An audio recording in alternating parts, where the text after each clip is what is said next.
তো এখন চলে এসেছি ভারতীয় সংবিধানালয়ের সামনে। আর এই বোম্বে সিরিজের লাস্ট পার্ট এত দেরিতে দেওয়ার জন্য অত্যন্ত দুঃখিত, তবে তার একটা কারণ আছে, সেটা পরে বলছি।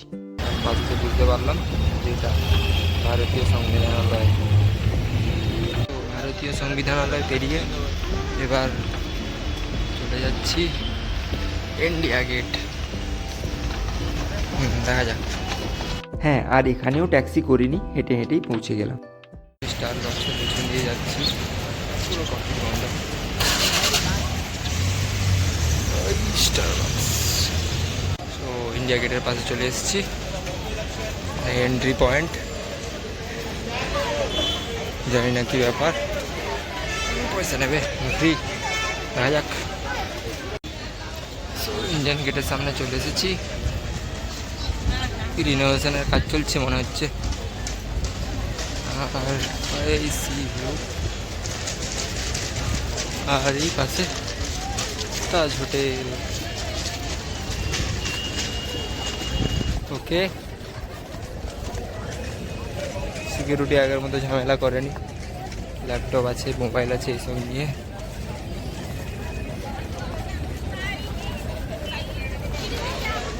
রোদের যা ঝলক, পুরো একদম চোখ ধাঁধিয়ে যায়।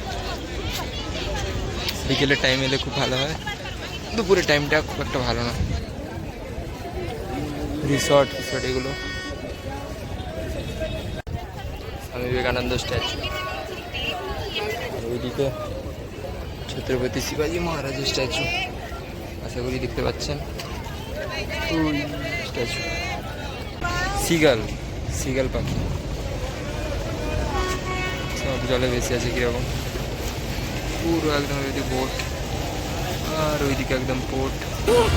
वाह बॉस वाह, क्या कविता बनाई है ना नंबर 2।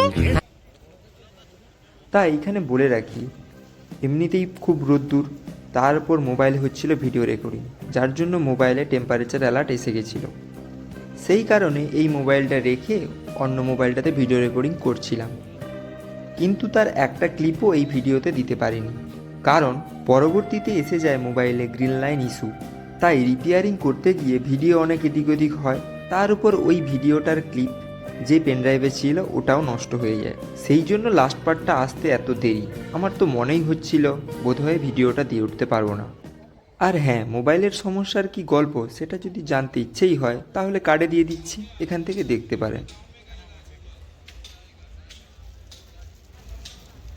আর এখানে ফেরি ব্যবস্থাও আছে, যেখানে আপনি টিকিট কেটে বেরিয়ে আসতে পারেন সমুদ্র সৈকত।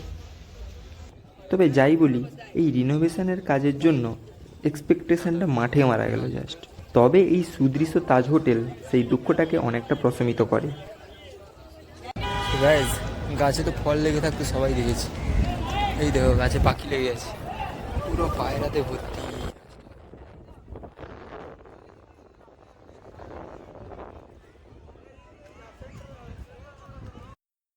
তাহলে আমরা দেখে ফেললাম সেই বিখ্যাত তাজ হোটেল, যা 2008 সালের টেরোরিস্ট অ্যাটাক থেকে সারভাইভড। যেমন আমরা গল্প শুনে বা পড়ে রোমাঞ্চিত হই, সেই রকম প্রেক্ষাপট দেখেও রোমাঞ্চ কিছু কম অনুভূত হয় না। আর এটা মুম্বাই এশিয়াটিক সোসাইটি, যা ঐতিহাসিক ঐতিহ্যবাহী। এখন আমি আবার ফিরছি সিএসএমটি। তো এখন স্টেশনের বাস স্ট্যান্ডে বসে আছি, এখানে আমার একজন মিশো কাজ করে, তো ওয়েট করছি। মেসো এলে মেসোর ওখানে যাবো, খাওয়া দাওয়া করবো, তারপর বিকেলে দেখি বেড়াতে বেরোই কিনা, নাহলে আবার রাতে ট্রেন আছে, ট্রেন ধরে একদম ওয়েস্ট বেঙ্গল বাড়ি। বাস স্ট্যান্ডে বসে আছি। এটা ইকোনমিক টাইমস, যেখান থেকে আমরা পেয়ে যাই বিভিন্ন বিজনেস রিলেটেড নিউজ। ইকোনমিক টাইমসের নিউজ পেপার বের। জামা মসজিদ,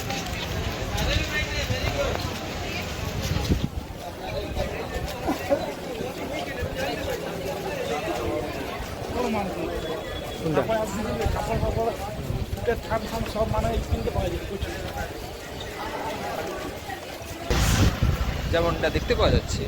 আমি একটু রেস্ট করে আবার বেরিয়ে পড়েছি। এখন আর কাঁধে ব্যাগের বকচা নেই কিছু, ঝটপট পৌঁছে যাবো। এখানে পাশে মেরিন ড্রাইভ বিচ আছে, তারপর দাদর স্টেশন যাব। তো যেতে যেতে লোকেশন আপডেট দিতে থাকবো, চলুন দেখা যাক। তার বেশ খানিকটা হাঁটার পর পৌঁছে গেলাম This is the Marine Drive Sea Beach. The Marine Drive. Drive.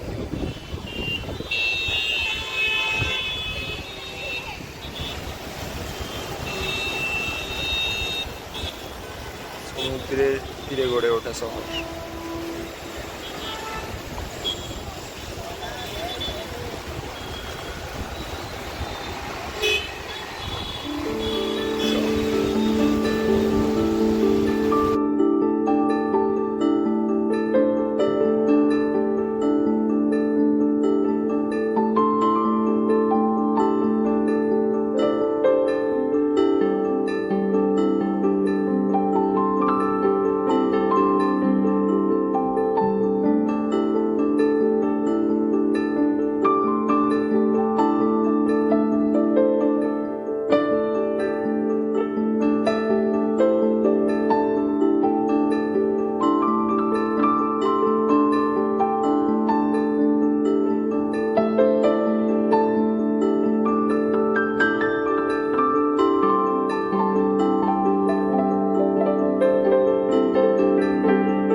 ফ্রিতে পাবলিক ফাইটের দৃশ্য এই ফরেনার দিদিও মিস করেননি।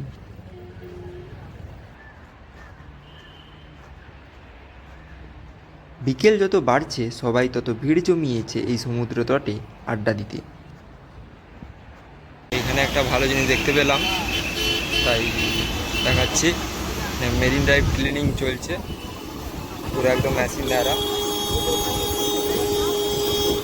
এটাকে instrument দিয়ে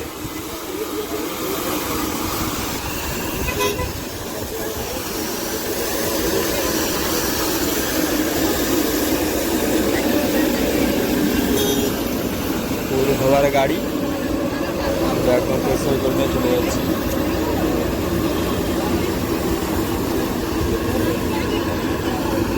এর মতো জায়গায় একটা জিনিস এক্সপেক্ট করিনি, এটা হচ্ছে ভেবেছিলাম সব জায়গায় 5G ইকুয়ালি অ্যাভেলেবেল থাকবে, কিন্তু মুম্বাইয়ের মতো জায়গায় যদি 4G জোন 5G জোন আলাদা আলাদা এরকম হয়ে থাকে, ভাই কতবার যে ইন্টারনেট ড্রপ করে তারপরে 5G থাকতে থাকতে 4G হয়ে যায়, তার কোনো ঠিক নেই। জিও এয়ারটেল দুটোরই অবস্থা খারাপ। তো মেরিন ড্রাইভে ঘুরে বেড়াচ্ছি, এয়ারটেল তো 5G দিচ্ছেই না, জিওটা মাঝে মধ্যে 5G দিচ্ছে আবার গায়েব হয়ে যাচ্ছে। এই হচ্ছে হাল ইন্টারনেটের। So all over review. Marine ড্রাইভে ভিড়ের অবস্থা দেখুন, লোক কেমন, সব সাইডে ধরে ধরে বসে গেছে। আর আমার প্রায় ঘোরা কমপ্লিট। আমি এবার দাদর স্টেশন চলে যাব, ওখান থেকে ওইখানে একটা পাশে বিচ আছে, সেই সি বিচে চলে যাব। এটা তো সমুদ্রে তো নামা যায় না, তাই সবাই এরকম পাড়ে বসেই আড্ডা মারছে, প্রেম করছে, প্রেম তৈরি করছে, কেউ ব্রেকআপ করছে, আই গেস। So tata.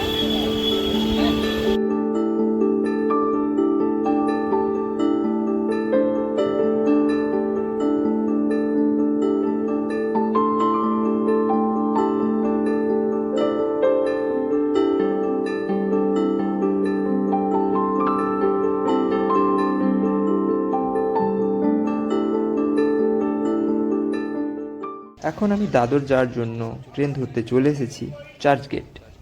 এখানে পাশেই আছে মহারাষ্ট্র গভর্নমেন্ট ল কলেজ, আশা করি দেখতে পাচ্ছ। এবার চার্জ গেটে ঢুকে যাবো, পর টিকিট কাটা আছে, দাদর চলে যাবো, তারপর থেকে সিঁড়ি। এখন পৌঁছে গেলাম দাদর স্টেশন। এবার এখান থেকে চলে যাব চপাটি বিচ। দাদর চৌপাটি বিচে চলে এসেছি। তার একটা গেট, ওইদিকে পুরো সমুদ্রের উপর দিয়ে যে ব্রিজ গেছে সেটা দেখা যাচ্ছে এখান থেকে। দেখতে কিছুটা বিদ্যাসাগর সেতুর মতো, তারের ব্রিজের মতো same same same but place is different. Sunset দেখা যাক। সানসেট হওয়ার জাস্ট কিছুক্ষণ আগে পৌঁছেছে, 6:40-এ সানসেট হওয়ার কথা, আর এখন বাজে 6:32। টাইমিংটা খুব ভালো না, একদম টাইম দেখে দেখে কাটা কাটা এসেছি। সানসেটটাও দেখা যাবে আর ভিউটাও এনজয় করা যাবে।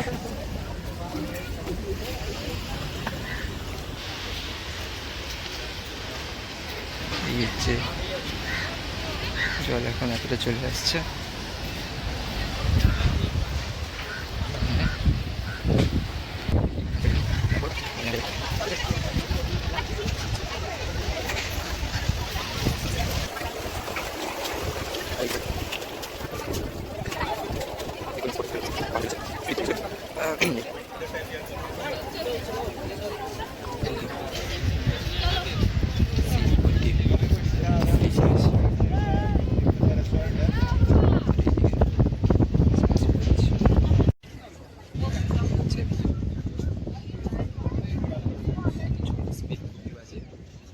জলের কালারে দেখতে পারো, স্মেল পচা পচা গন্ধ। জানি না, কিন্তু কোনো কারণবশত এই দিকের সমুদ্রের জল খুবই দুর্গন্ধযুক্ত এবং জলও খুব একটা পরিষ্কার নয়। কিন্তু মেরিন ড্রাইভের ওইখান থেকে যে এলাম, ওইখানকার জল যথেষ্ট স্বচ্ছ এবং কোনো এরকম গন্ধও ছিল না। তা তোমরা যদি কেউ জানো তাহলে কমেন্ট করে জানিও।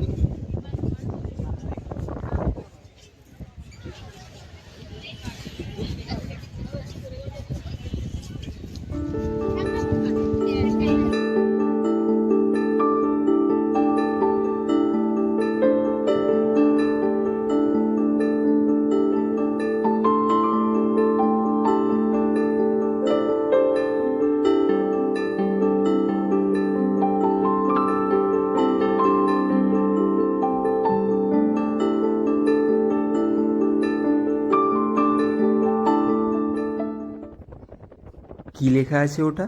বৈভবশালী দাদর। হ্যাঁ, হিন্দিটা কিছুটা হলেও জানি। আমাদের ওয়েস্ট বেঙ্গলের ওই দিকটা যেমন দীঘা মানে বঙ্গোপসাগর, এই দিকটা কিন্তু অ্যারাবিয়ান সি। সারাদিন কাজের পর সমুদ্রের হাওয়া খেতে খেতে বিকেলের আড্ডা বেশ জমেই উঠেছে দেখছি সবার।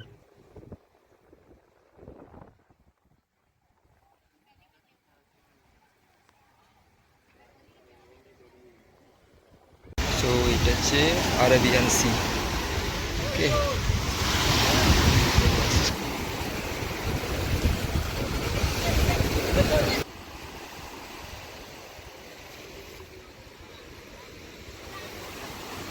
দীঘার সমুদ্রের জলে বেশ কয়েকবার চান করলেও এই জলে চান করার দুঃসাহস আমার হয়নি।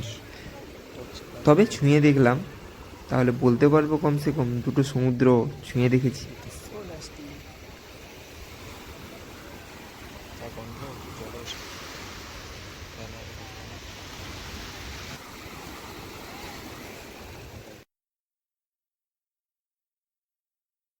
ঘোড়া দেখে রাশিয়ার কথা মনে এলেও এগুলো মারোয়াড়ি ঘোড়া।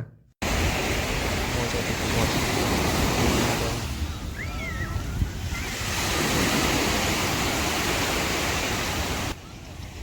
এখান থেকে বেরিয়েই ম্যাপে সিদ্ধিবিনায়ক মন্দির দেখতে পেলাম, তাই বেরিয়ে পড়লাম দর্শন করতে। যেহেতু ভেতরে ক্যামেরা অ্যালাউ ছিল না, তাই ফুটেজ দিতে পারিনি। তারপর কতকটা দৌড়ে আর কতকটা হেঁটে পা বাড়ালাম বাড়ির পথে।